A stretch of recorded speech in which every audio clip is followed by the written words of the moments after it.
Secret of Monkey Island 2. LeChuck's Revenge. Well, this was the second in the Monkey Island franchise. Released in 1991. Now, I didn't get a chance to play this one until I got a copy of Monkey Island 3. And with Monkey Island 3, there was a two-disc set called, there was a disc called Monkey Madness, which contained the first and second Secret of Monkey Island games. Now, I had to play these because when I first started playing Monkey Island 3, I was missing part of the story. And so I load that up on the computer and played through those two games. Now, this one started in what they call in media res. I've used that term a few times in some of my playthroughs, some of my other retrospectives. And if you're unfamiliar with the term in media res, it basically means you're coming into it in the middle of the story. As it happens, we see Guybrush hanging from a rope, and he's from one hand with one hand, and the other hand is holding a chest. And we see another rope come down, and here comes Elaine Marley. Now, since the first game and the beginning of this story, apparently Guybrush and Elaine had a bit of a relationship, and then something fell through.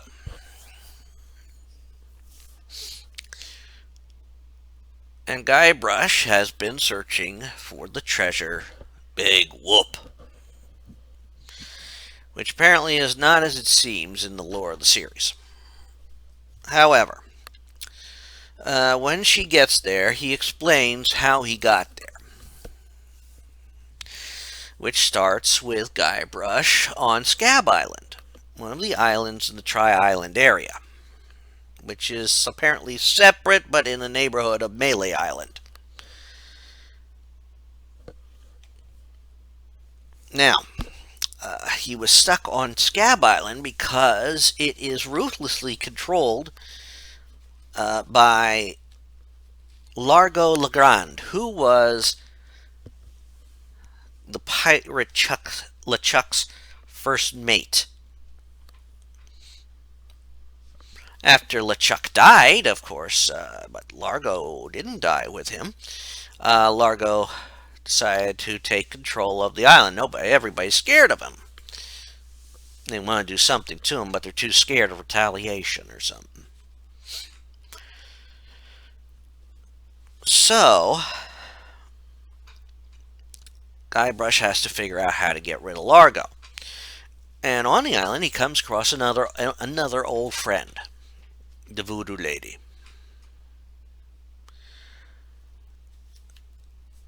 Well, the Voodoo Lady is able to help him defeat Largo. She actually gives him the tools needed to create the recipe for creating a voodoo doll. Guybrush creates the voodoo doll to defeat Largo.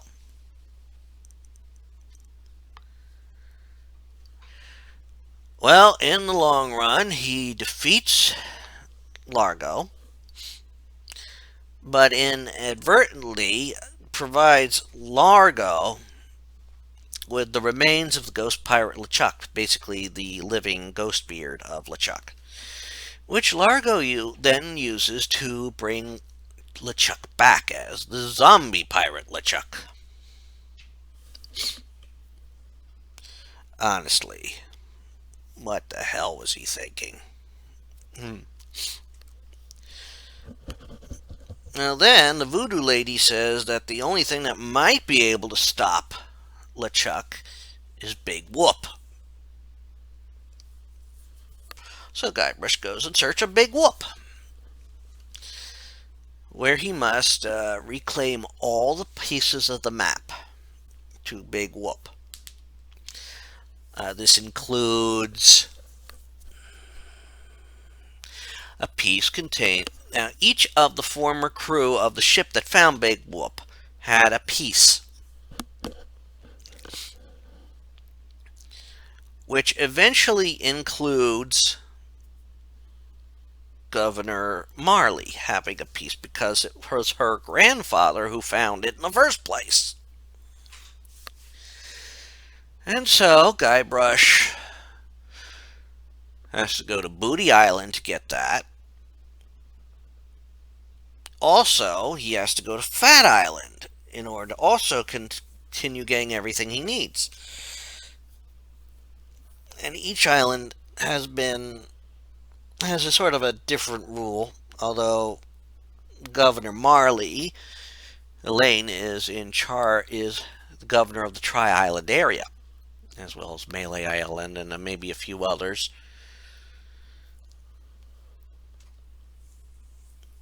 We won't go all into that yet.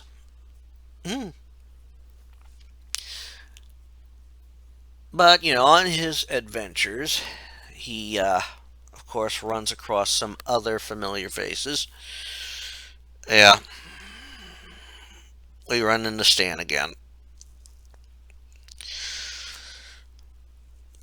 And we sort of get the best of him.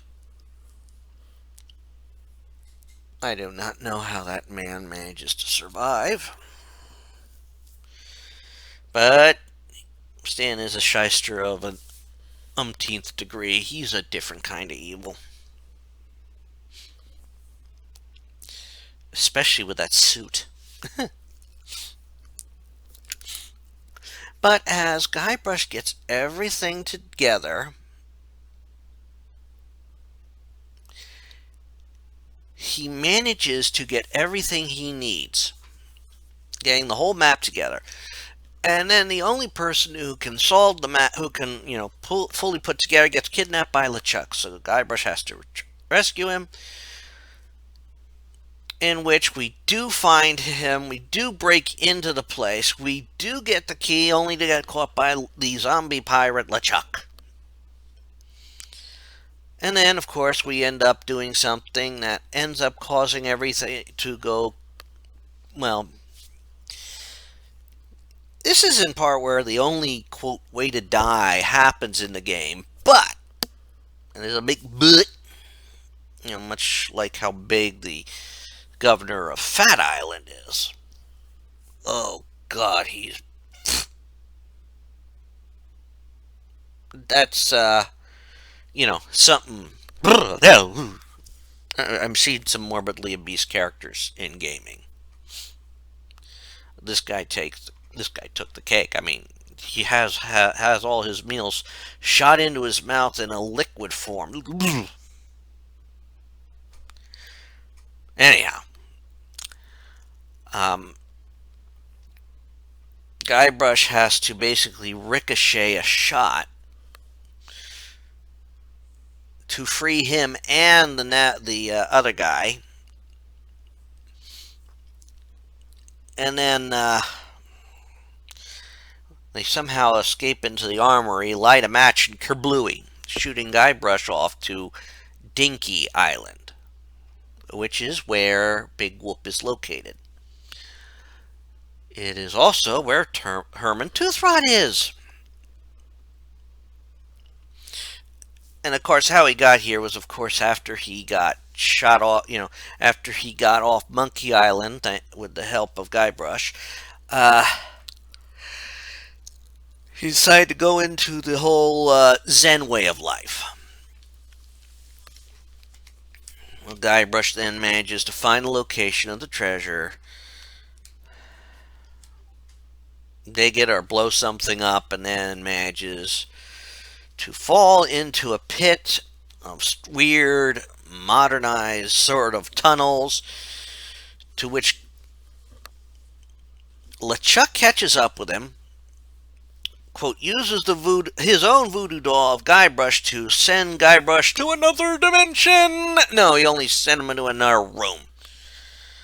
So which we get, Guybrush, so now we have him running all around until we get to the end.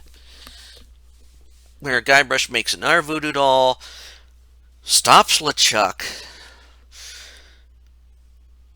and this ending is this part of the game is a little surreal because of all the how it sort of looks odd from the other part of the game, and for some reason we're made to think that LeChuck is Guybrush's creepy brother Chucky.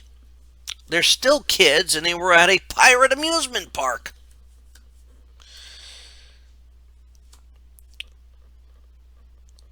Like I said, the ending gets very surreal. And the only thing I really didn't like about this tile was it got rid of the insult sword fighting. I mean, that was a very clever dynamic that was in the previous game. But it still keeps with the surrealness. It ends on a bit of a cliffhanger. But it took them years to make the next game because, well, let's face it, they weren't planning ahead. Plain and simple. They did not plan ahead for that. But that's neither here nor there. Well, they were planning for a sequel, but the creator of the series sort of parted ways with the company. But the company still had control of the property, so they went their own direction. That's not to say it's not a good game. It's quite a fun game. Running around the extra islands means it was, you had a bigger adventure. And you had to figure your way through it like any other of LucasArts games. Of course, it was you couldn't die in the game, so you could do something dumb and still be able to correct it. It was a fun game. I did enjoy it. And of course, I didn't get to play this till I got a copy of Monkey Island 3, but even then, after I played it, I never got back to Monkey Island 3. But I will admit, I got reminded of this gem when I took my daughter down to an exhibit at the Franklin Institute, basically called Game Changers, in which a lot of games were showcased, especially for their impact on the development of games and all that. And Secret of Monkey Island 2 was actually one of them allowed to be played by people there. And it was quite an interesting exhibit. Shame I don't know where this exhibit, if it's still around, is. But it was definitely something.